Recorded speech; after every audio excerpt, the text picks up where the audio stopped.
Le R&B, ce genre musical en perpétuelle évolution. Des ballades élégantes des années 80 avec Luther Vandross, en passant par l'âge d'or des 90s porté par Joe Desi, Boyz II Men et Mary J. Blige, jusqu'à l'explosion commerciale des années 2000 avec Usher et Alicia Keys. Aujourd'hui, une nouvelle vague a émergé, redéfinissant le genre avec des sonorités plus intimistes, plus brutes, presque spirituelles. Parmi ces artistes, il y en a un qui s'est imposé comme une évidence, un mec sorti de nulle part qui, en quelques notes, a su captiver un public et bouleverser l'industrie.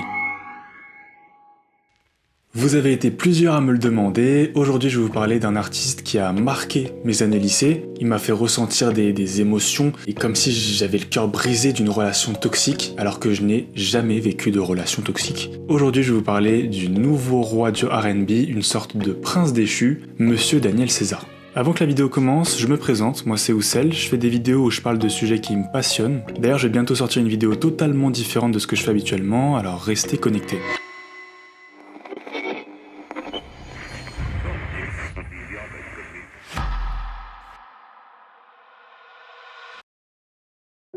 Ashton Dumar Norwood Simmons est né le 5 avril 1995 à Toronto et grandit à Oshawa, une ville située à 1 heure de route de la métropole canadienne. Il est le deuxième d'une fratrie de 4 enfants, ses parents sont d'origine barbadienne et jamaïcaine et ils sont profondément religieux. Son père est pasteur et a même eu une carrière de chanteur de gospel dans sa jeunesse. La musique occupe une place centrale dans la vie du jeune Ashton, il grandit bercé par la soul et chante régulièrement dans l'église de sa ville. À l'adolescence, il fait 2 découvertes qui vont marquer son parcours, Pink Floyd et l'herbe.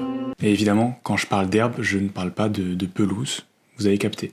Ce duo d'influence va nourrir son aspiration à devenir musicien, mais ses parents s'y opposent fermement. Son père, ayant lui-même sorti un album de gospel dans sa jeunesse, aurait vécu une très mauvaise expérience, victime d'une sorte d'escroquerie de la part d'un label. Il sait aussi mieux que personne à quel point une carrière musicale peut être semée d'embûches entre sacrifices et instabilité financière. Pendant son année de terminale, Ashton se fait expulser de son lycée après avoir été surpris en train de vendre de l'herbe à un camarade de classe. Cet événement marque une véritable rupture entre lui et ses parents. Élevé dans un cadre religieux, il s'en éloignait petit à petit en grandissant. La tension atteint son paroxysme lorsqu'il en vient aux mains avec son père. Après cette altercation, il est expulsé du foyer familial et se retrouve à la rue. Sans endroit où aller, il passe ses nuits dans un parc. Vous l'aurez compris, à ce moment-là, sa situation est très loin d'être idéale. À cela s'ajoute le fait de grandir dans la banlieue lointaine de Toronto. Ashton ressent une profonde solitude. Tout ce qui lui semble excitant, il ne le perçoit qu'à travers un écran. Depuis sa petite ville, il aperçoit la skyline de Toronto et sent au plus profond de lui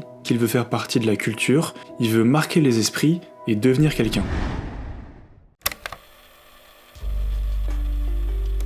Première étape du processus, il souhaite séparer sa nouvelle vie d'artiste avec sa vie d'avant et ça passe par la création d'un nom de scène, Daniel Caesar est né. Deuxième étape du processus, publier ses premiers morceaux, à ce moment-là on est en 2013-2014 et c'est l'âge d'or de SoundCloud. J'ai fait une vidéo sur le sujet qui date un peu, je me filmais encore avec mon téléphone, mais elle est très intéressante, donc si jamais vous allez la voir, c'est juste ici. Daniel poste donc ses premiers morceaux sur SoundCloud et c'est déjà des masterclass.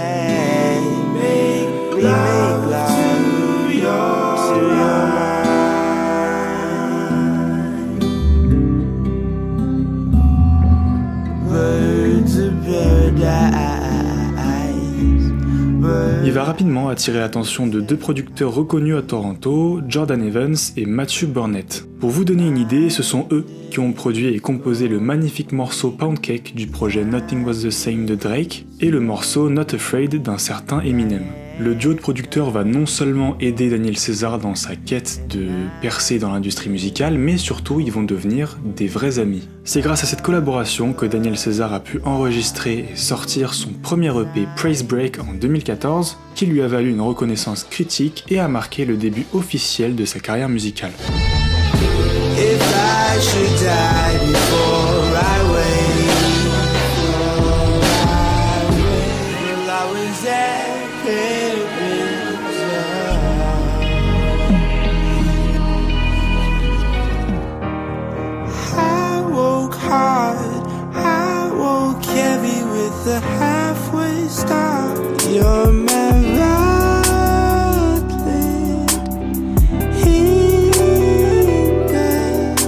Le morceau morceau le plus connu de son EP sera Violet, c'est ce titre qui va contribuer à attirer l'attention sur son talent et à poser les bases de son identité musicale. Ce morceau illustre parfaitement l'esthétique musicale de Daniel César, des arrangements minimalistes, une guitare aérienne et une voix à fleur de peau, le tout baignant dans une ambiance introspective et spirituelle. On ressent fortement l'influence de son éducation religieuse, notamment dans l'utilisation des harmonies vocales, bien que le nom du projet marque encore une fois une cassure, praise break signifiant une sorte de pause à la prière. L'EP a été bien accueilli par la critique, atteignant la 19e place du classement des 20 meilleurs albums R&B de 2014 au magazine Rolling Stone. Le trio ne va pas attendre et ils vont profiter de la popularité grandissante de Daniel César pour retourner en studio et travailler sur son prochain projet. Le 12 novembre 2015, Daniel César sort son deuxième EP, Pilgrim's Paradise.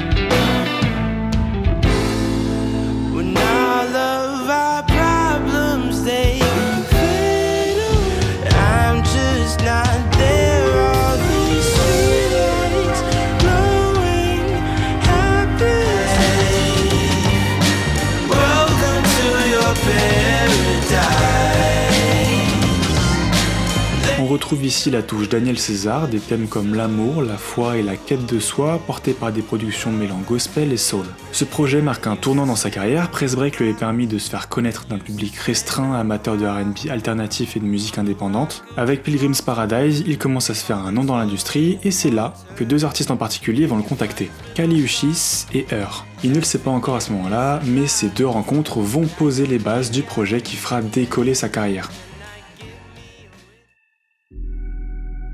Le 20 octobre 2016, Daniel César va sortir deux morceaux qui feront office d'avant-goût de son premier album. L'un des deux est en featuring avec sa nouvelle pote Kali Uchis et ça va tout péter.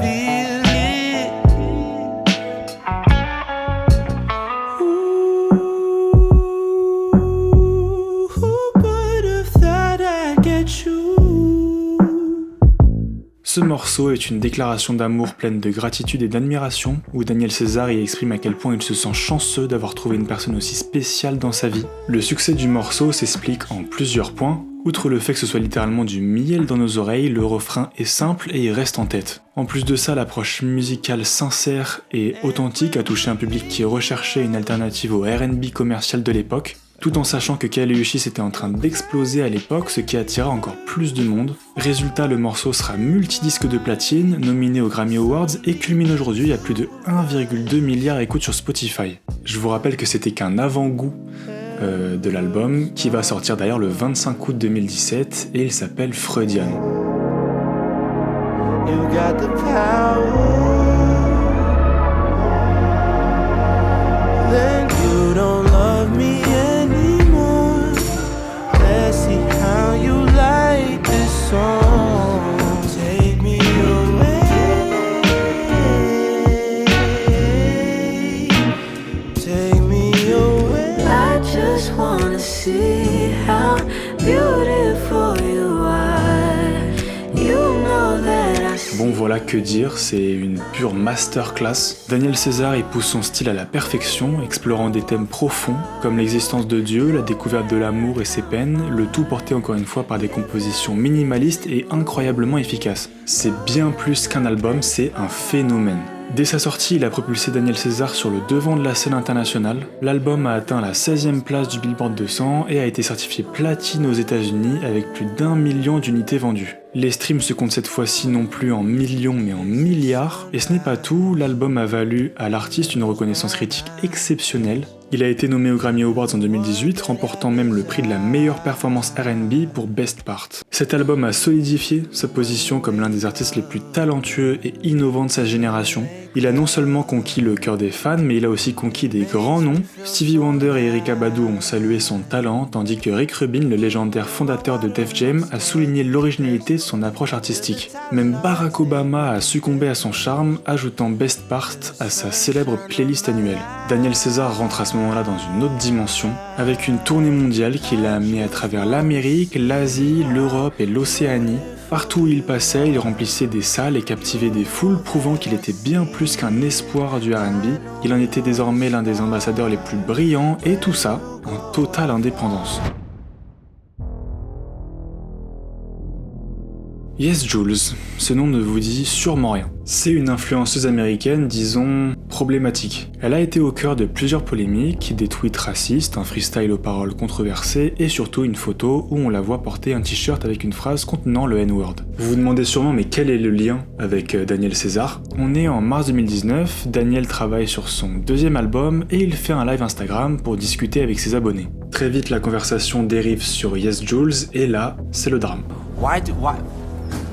Why are we being so mean to Jules? Why are we being so mean to white people right now? That's a serious question. You have to look, are we winning right now as a culture, or like, are we on top of society? We're not, and you can't win the game by choosing to not accept the winning team strategy. I'm making music right now. I'll put it out. You guys don't have to listen to it. Cancel me. Make me broke. Daniel prend sa défense, il minimise ses actions et semble presque excuser son comportement. Le mec vient de tout casser avec son premier album. À ce moment-là, il est pressenti pour devenir le visage mondial du R&B pour les années à venir. Mais au lieu de capitaliser sur ce succès, il choisit de défendre une influenceuse aux propos racistes et pire encore, il dénigre indirectement sa propre communauté. Sauf que cette communauté, c'est une part non négligeable de son audience et forcément, ça va avoir des conséquences. Le 28 juin 2019, il publie son deuxième album, K-Study 01, et malgré des collaborations prestigieuses avec notamment Pharrell Williams et John Mayer, le projet passe totalement inaperçu. Même si, il faut le dire, c'est en soi un très bon album.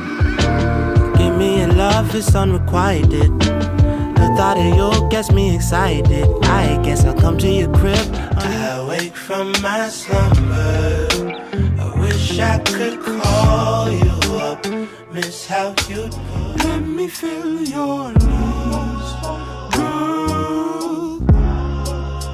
Open up to. Le projet est un échec commercial et Daniel César se rend compte à ce moment-là qu'il a peut-être fait une grosse erreur. Il décide donc d'accorder une interview à Tom Power, un podcasteur américain, pour s'expliquer sur la controverse. Sur le papier, ça semble être une bonne idée, mais en réalité, il va s'enfoncer encore plus. I just saw someone being beat up on, and it was like personal to me. It's like, in retrospect, maybe that wasn't the hill to die on. You saw a friend of yours get attacked online. Yeah, who was white. Yeah, for wearing a shirt with a slur on it. Yeah, there's a lot, and I don't even want to. Sure. Sure. Go ahead. You don't want to. That was like a catalyst for why I said what I said, and I believe and stand by what I said, but it wasn't like a... It's tricky, man. The world's in an interesting place.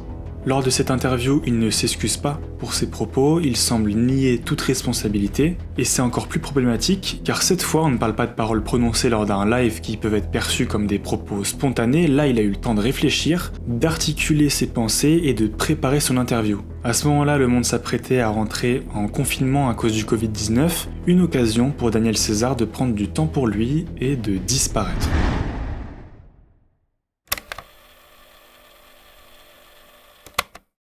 Deux ans sont passés, on est en 2021 et Daniel César est resté très discret, mais un événement va lui offrir l'opportunité de revenir et peut-être de redorer son image. Justin Bieber avait écrit et composé un morceau qu'il adorait, mais il y avait un problème. Ça manquait de miel, ça manquait de R&B, ça manquait de Daniel César en fait. Et évidemment, quand Justin Bieber il vous appelle pour feater, ça se refuse pas.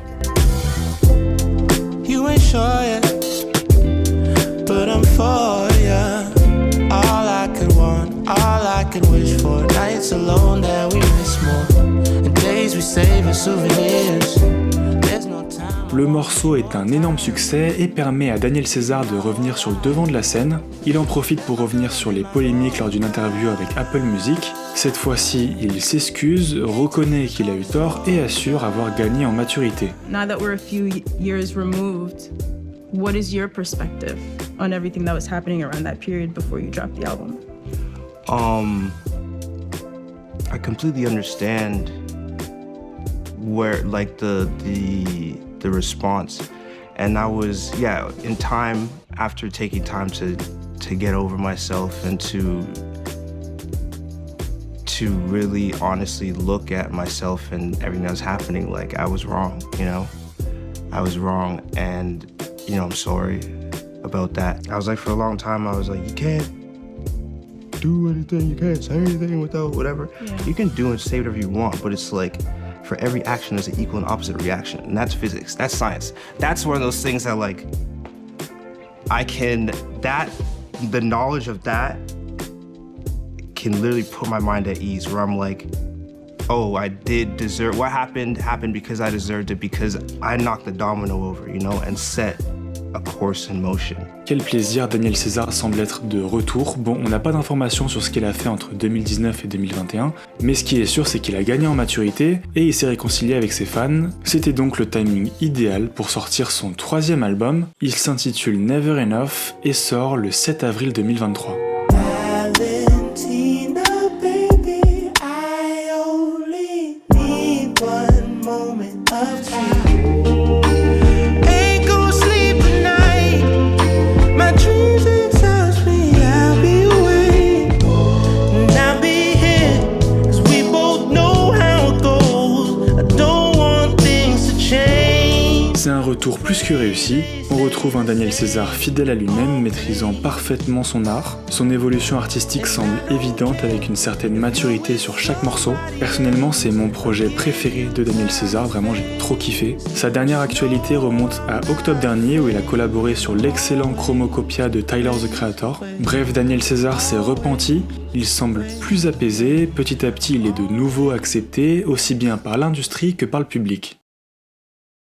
Oh, you got power. Au final, Daniel César, c'est l'histoire d'un gamin de banlieue qui rêvait de se faire une place dans la musique et qui y est arrivé sans l'aide de labels surpuissants, mais simplement par la force du talent et de son entourage. C'est un artiste qui a su transformer ses doutes, ses blessures et même ses erreurs en une carrière qui force le respect. Il a connu l'ascension fulgurante, la chute brutale mais aussi la rédemption. Alors est-ce qu'on peut dire qu'il a réussi?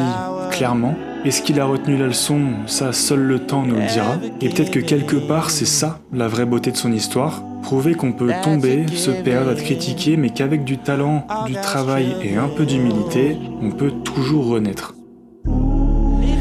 Lift your head.